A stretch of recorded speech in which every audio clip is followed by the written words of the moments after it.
I am so excited for today's video because I'm finally ready to share with you my favorite reads from 2022. I have basically read 300 books this past year, and I have had a lot of bad ones, but I've also had a lot of good ones, and it was honestly very hard to choose which ones ended up being my favorite, but I narrowed it down for you guys, and today I'm going to share with you my top 10 books that not only did I think were like really freaking amazing, but they were the ones that like gave me all the feels. I couldn't put it down, kept wanting to flip the page. I got all of those buttery fly type of feelings in my stomach as I was reading them. They just hooked me so freaking good, and I loved them from beginning to end. So I'm going to share them with you because hopefully you have not read some of them, even though I have talked about all of these on my channel in the past, and I probably push them down your throats slowly but surely throughout the year. But either way, hopefully you will find some new good book recs, because when you go into 2023, you should definitely read every single book that is on this list. Before we get started, I just wanted to say that first of all, none of these books are in a specific order because I couldn't really compare each and every one of them. I love them each in their own way for what they are, and they can't really be compared to each other. So that said, and then also I did choose this kind of more or less as like a top 10, but I do have a couple of exceptions. And the first exception is going to be all of the Mariana Zapata books that I shared this year. You think I'm going to choose just one out of all of these books that I've literally read 3 times in just this past year? You're probably thinking oh, these you only read for the first time this past year? I know, trips me out freaking too, because I have read all of these books that I'm holding up in my hand at least 2 times. 2, I'm on my way to 3 times at the current moment. But either way, I love all of these. And besides for the first one, which is All Roads Lead Here, I did read every single one of these for the first time this past year. So they are without a doubt all getting onto my favorite list of 2022. And the reason why I'm sticking All Roads Lead Here is because if you did see one of my recent end of the year wrap ups, then I had mentioned how last year I had read this book for the first time, but somehow it did not make it onto my favorite list of 2021. So we have to, rectify the situation and add it into my favorite list of 2022, even though it technically was not a new book that I read this year, but I did read it twice this year. And now we're just going to consider, all of these my favorite list. Also, The Wall of Winnipeg and Culty are on my favorite list of Mariana Zapata, but those are my favorite list of 2021, so we can't count them. But either way, I love every single one of these books. I'm not going to go into detail about what any of them are about because I have an entire video for that. I'll have it linked down below in case you're interested. But either way, if you haven't read Mariana Zapata yet, I don't know what you're waiting for. Next up, I have Terms and Conditions by Lauren Asher. So this is her newest release from this past year. I believe it came out in February or so. It was very popular at the time. I read it right when it had come out, and I absolutely loved it. I have read every single book on Lauren Asher's backlog, and by a long shot, this one was my favorite. And not only was it just my favorite of all of her books, but it was one of my favorite books of the year, because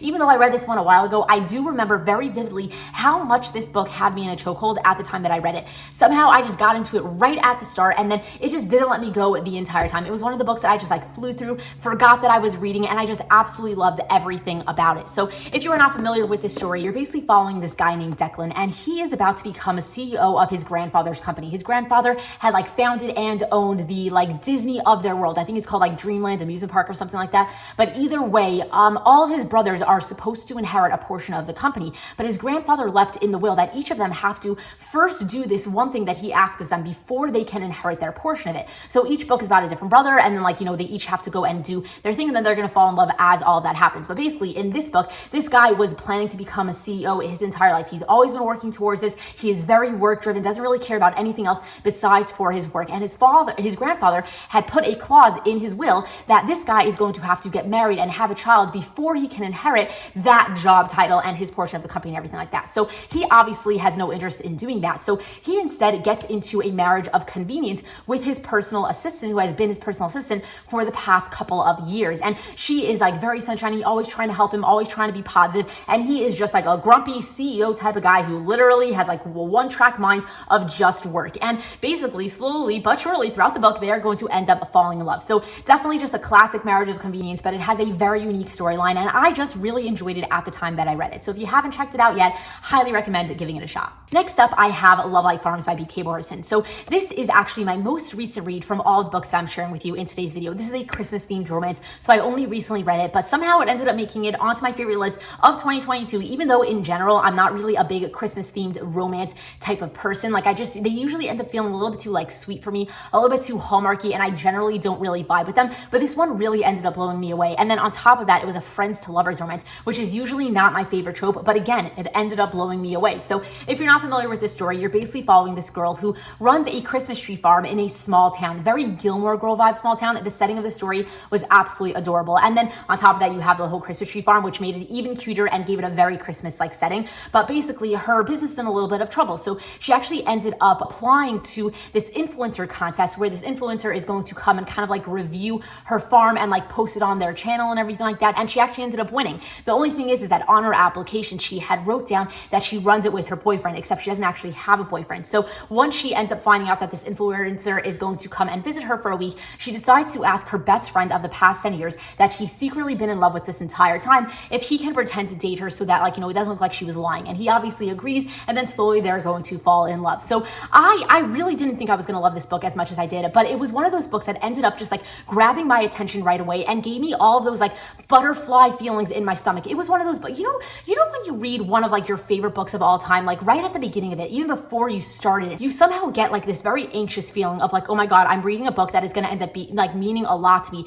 It's going to end up just like, you know, really being absolutely amazing. And I'm all nervous and I want to read it very quickly so that I can just know what happens. But at the same time, I want to slow down so that I can enjoy every single second of it. Well, if you understood what I was saying, this is basically one of those books that gave me all of those feelings. I just had an anxious stomach the entire time I was reading this because of how freaking good it was. So I really was surprised by this. And if you were like, you know, somewhat considering reading this book, even if you're not a huge Friends Lovers fan, and even if you're not a huge Christmas reader, I still highly recommend giving this one a shot because, oh my God, was I blown away by it. The next book that I wanted to share with you is Forbidden by Carla Sorensen. So this is actually the first book that I had read by Carla Sorensen. And then after this, I slowly made it down the majority of her backlog this past year. I still have a couple of books that I haven't read yet, but this was the first one that I read and it still stayed my favorite. I actually read it twice this past year. I think the first time that I read it was like back in April. And then I did a recent like reread of it. I don't know, maybe like September or so. Don't remember, but either way, it was just as good the second time around. So I really feel very strongly about saying that this book is absolutely amazing. You're basically following this girl who is a manager for a boxing gym. She's been working there for a couple of years, and at the beginning of the story, the owner ends up selling it to somebody else. And who do you know that she sell it to? This ex-MMA fighter that this girl, like the main girl in the story, happened to have had a massive crush on for the past couple of years. Like she used to have like posters of him on like her wall and everything like that. And basically he's now going to be her new boss. And he happens to be a widowed single dad. Like he has a little girl and his wife had passed away a couple of years ago. So that's actually why he now moved to where like, you know, this girl lives and bought this gym because he wants to be closer to his family to like kind of get some help with his little girl and everything like that. And he also happens to be a couple of years older than her. I believe it's either like a 10 or a 13-year age gap, somewhere along those lines. But basically, it's got all that stuff going for it. It also does have a very like sports romantic type of theme because it is like set in this like boxing gym of sorts. And he's an ex-MMA fighter. So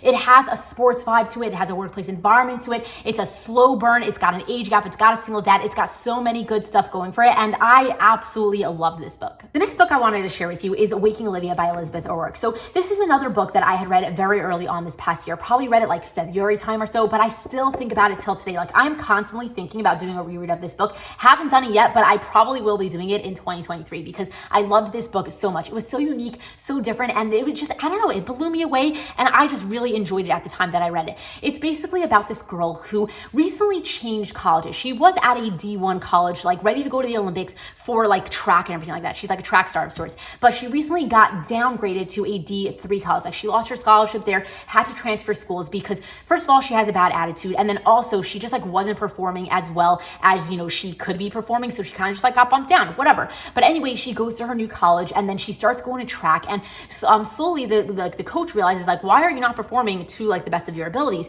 And he starts to get involved in her life. And he will slowly find out that she actually has this little issue where she runs in her sleep. She has some trauma from her past, which you'll slowly find out as you read this story. And it does get a little bit dark at times. So you probably might want to look up a little bit of trigger warnings for this book. But either way, because of what happened to her as a child, she basically runs in her sleep. She can run miles and miles without even realizing it. She'll wake up like in a random place with her feet all cut up. She doesn't have a phone on her. She's like in her pajamas, and she's now winded when she has to go to track practice the next day. So obviously her coach is going to pick up on that something is wrong, and he's going to end up trying to like push himself into her life, try to help her out. She doesn't really want the help, but he's going to help her anyway, and they're going to end up falling in love. So it does have a forbidden aspect because he is her coach and she is the student. It's not a big age gap though. He's like a very young coach. He must be like 25 or so. She's probably like around the 20 or whatever. But either way, it's still forbidden because of their circumstances. And I just really loved the book so freaking much. It was so different. I never really read a book like this, even though I have read a ton of college sports romances. So basically, I absolutely loved it. And even though I read it a while ago, it is still like, I don't know, I think about this book all the freaking time. So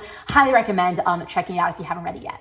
Next up, I have Letters, Smiley by Devney Perry. So this book is one that I did not really expect to like, even though I had a feeling that I would like it, because this is a second chance romance and it's between these two people who are now divorced, and they got divorced for a couple of reasons, but one of the reasons was because she had cheated on him, and I absolutely hate cheating. Like if this is not the first video you have watched by me, you are probably well aware that cheating is my like number one no-no. But the thing is that I had originally read The Birthday List, which is the first book in this duology. This is the Mason Jar duology. This is the first book, this is the second book, and in this book, which I absolutely loved, and I kind of somewhat want to mention as a favorite read from 2022, because if I didn't read this one would have taken its spot. So we're doing this as an honorable mention. But in this book, you get to meet this couple, and I really fell in love with them and their story in this book so much that even though I hate second chance romances and I hate reading about cheating, I still decided to pick up this book, and I am so happy that I did, because I ended up absolutely loving it. I really, really, truly hate second chance romances, but the way that this book just went about doing it, somehow I was completely into it, and I absolutely loved every single thing about it. Like just the way that they worked through all their issues, just the way that the entire story went down, every single thing about it, I really did love it, and I think that it deserved to be on my favorite list of 2022. And why I'm adding The Birthday List onto this list too as a duet is because I don't think I would have loved this book or even have picked it up if I didn't first fall in love with the couple in this book. So I do highly recommend reading both of these books. I absolutely loved this one as well. This one is basically about a girl who had lost her husband a couple of years ago. Like he was murdered, and she's not really getting over it very well, and he happened to have made a birthday list, like it's kind of like a bucket list of sorts. So she decides that a way to grieve him is going to slowly go through his bucket list and check off everything that he didn't get to do. And as she does that, she ends up bumping into the cop that actually was the one to tell her all those years ago that her husband was murdered and everything like that. And he ends up starting to help her check off all the lists on this birthday list of sorts, and slowly they're going to end up falling in love. So this book definitely blew me away, and I absolutely loved it as well. So this one is on my favorite list of 2022, but also this one is just a little bit above it. Like I loved this one a little bit more, but both of them deserve to be here, and I recommend reading both of them. First read this one and then read this one. The next book I'm going to be sharing with you is Protecting You and Fighting for Us. So this is, I'm considering one book because this is technically just like an origin story to this book. This is the origin story to the Bailey Brothers companion series, and then this is technically book 1/book 2, however you want to think about it, but it's basically book 1, book 2, and then the rest of the companion series, which are just like a bunch of different romances.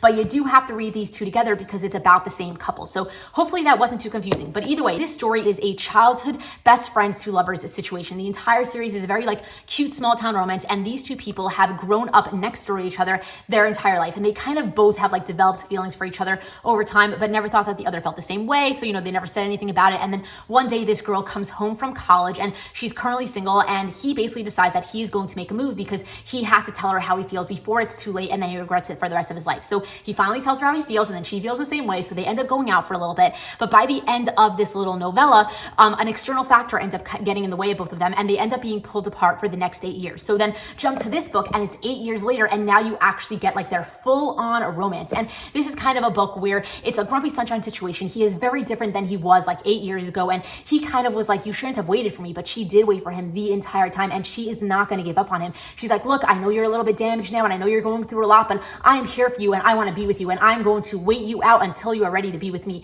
And that is what this entire story basically is. It's he keeps pushing her away, being no, I'm not good enough for you anymore. I just don't want to be I want to be with you. There's no one else for me, but I can't be with you because you deserve way better than me. And she's like, I don't care what you say. You are the love of my life, and I am going to be with you. So it's kind of that whole situation, and I just loved everything about it. I'm a huge fan of damaged characters, and in this book, we get 2 damaged characters because the thing that happened at the end of this book really messed them both up in their own way, and they're both dealing with a lot of stuff that had happened because of the ending of this book. And you get to see them both deal with it separately and together, and just kind of work through the things that they're going through. And it's one of those books that you kind of get to see both characters really develop right in front of your eyes. And I really loved everything about this story. So I feel I'm not really explaining it very well, but basically I highly recommend checking them out. The next book I wanted to share with you is Drive by Kate Stewart. So this is another book that I really didn't expect to enjoy as much as I did, but I absolutely loved the Raven Hood series by Kate Stewart, and it was one of my favorite books from last year. So once I was seeing a lot of hype going around for this book, I really wanted to give it a shot, and I'm very happy that I did, even though I thought that it might make me uncomfortable, because a lot of people said that this book is a love triangle. But even though a lot of people can't consider it that, I personally like to think of this book as more of a right person, wrong time love story, which was a little bit more up my alley because I'm not really a fan of love triangles. But whichever way you want to look about it, you're basically following one girl that ends up having two romances, and you're not going to find out who she ends up with until the end of the book. So at the beginning of the book, she ends up meeting this guy who is kind of like, a drummer in a band of sorts, and she is very into music. Like, it's something she wants to pursue. She kind of wants to be like a music journalist, and basically they're going to end up getting closer, kind of start up a relationship, but it's not going to end up working out. And he happens to be like her sister's best friend. Not that it really matters, but either way, that's kind of the situation of how they meet. They're going to end up going out. They're not going to end up making it at the time, so she's going to end up moving on, and he's going to end up starting his own life, going his own way. And then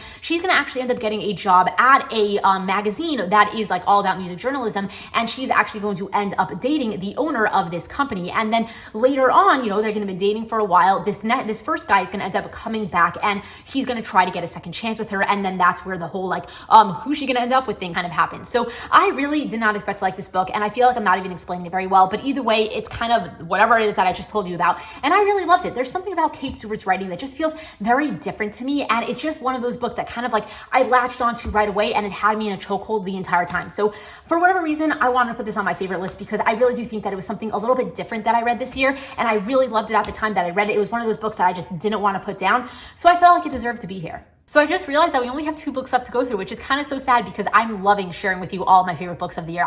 They were all so freaking good, and I'm so excited to share them with you. But either way, we only have 2 books left, and the second to last book that I have on this list is the My Book series by S.C. Abby. So this is a book that I read very early on this past year. It was trending for a couple of weeks there. Everyone was reading it, everyone was loving it, and I was one of those people. It was just something that was, again, just like a couple of the other books in today's video, it was just something that was so different to me, and therefore it just really stood out as one of my favorites. In this book, you're basically following this girl who is a serial killer. Something very bad happened to her a very long time ago. So this is very heavy on look up trigger warnings, because the thing that happened to her that you're slowly going to find out as you go through the book was really messed up. And basically everybody that had, hurt her in the past, she is now going and slowly killing. So then there's this guy who is an FBI agent. He's a profiler, whatever it is. He is on her case trying to find her. The thing is that they end up meeting in a bar, and they're going to end up slowly falling in love. So she is basically dating the profiler / FBI agent that is at the same time hunting her down while she is killing all these people. So it is just a very interesting story. It's so freaking good.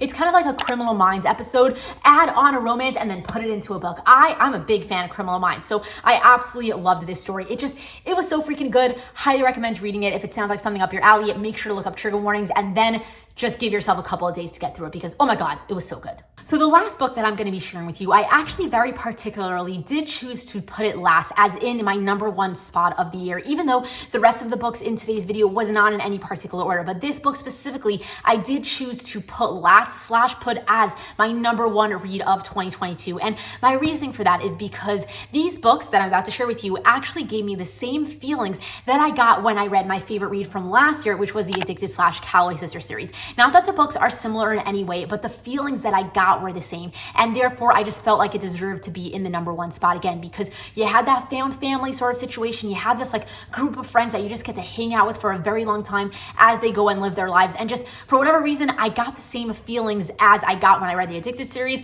even though this is a very different storyline. So with that said, my #1 read from 2022 was the Binding 13, Keeping 13 duet by Chloe Walsh. So you do have to read both of these books to get the happily ever after. This one does end off on a cliffhanger, and then you are going to have to read till the end of book 2 to get your happily ever after. These books are freaking massive. The font on these books, freaking tiny. So these books are even larger than they seem, but oh my God, are they worth it. So if you're not familiar with this story, you're basically following this girl who is in high school, and she has been very heavily bullied her entire life, and it eventually gets way too bad that her parents finally pull her out of public school and put her into private school. And then when she gets to this school on the first day of classes, she ends up bumping into the rugby prodigy / popular guy in school, and it's going to end up being their romance. It does have a very guy falls first, guy falls harder situation. He basically right away finds out like what's actually up with her, why she transferred schools, the fact that she was being bullied and everything like that. And he ends up becoming extremely protective of her. They're gonna end up becoming friends. He's obviously like pining after her, and eventually, like, you know, a romance is going to happen between the two of them. So it is a high school setting, even though it doesn't very much feel like a high school setting, because it's a kind of a darker story. Like, there are a lot of trigger warnings that take place in this book. Like, besides for the fact that like she's being bullied in these books, you also have like physical and mental abuse from like a family member. It does get very dark. He's dealing with his own stuff with like, you know, the fact that he's like, you know, a rugby prodigy. He's dealing with like a couple of injuries, and it does get very dark at times. So this is in no sense a light book whatsoever. You should look into it a little bit before you decide to pick it up. But it was a book that really blew me away. Again, this was something that was just so different to me. I never really read anything like this, never really read anything like since this, before this, whatever it is you want to call it. And I really, really did enjoy it. I fell in love with both of these characters. I loved the entire friend group. I loved just hanging out with them and getting to see them live their lives while they're slowly falling in love, and everything around them was happening. Like, there was so much more stuff happening besides for the romance, and I just loved everything about it. So by far, this was definitely my favorite read from 2022. If you were a fan of the Addicted series and you wanted something that would give you the same feelings, even though it's not the same type of storyline, I highly recommend giving these books a shot. I know it's a bit of a commitment, but it was so freaking worth it. So with that said, those are my favorite books from 2022. I hope that you found some good recommendations in this video. And if you didn't get any recommendations because you've already read all of them, then we should really be friends. So leave me a comment down below if you plan to read any of the books that I talked about in today's video, or if you've already read them and how you felt about them. I'd also love to hear what your favorite books from 2022 were, because I'm always looking for recommendations. So if they were your top favorites, I should probably really look into them and see if they would work for me. So if you did enjoy watching this video, then please give it a thumbs up. Subscribe to my channel if you are not currently subscribed. But either way, just thank you so much for watching my video, because I really do appreciate it. I was so excited to share with you my favorite reads from 2022. So I hope you enjoyed watching me as I talked about them. But either way, with that said, until next time, enjoy reading.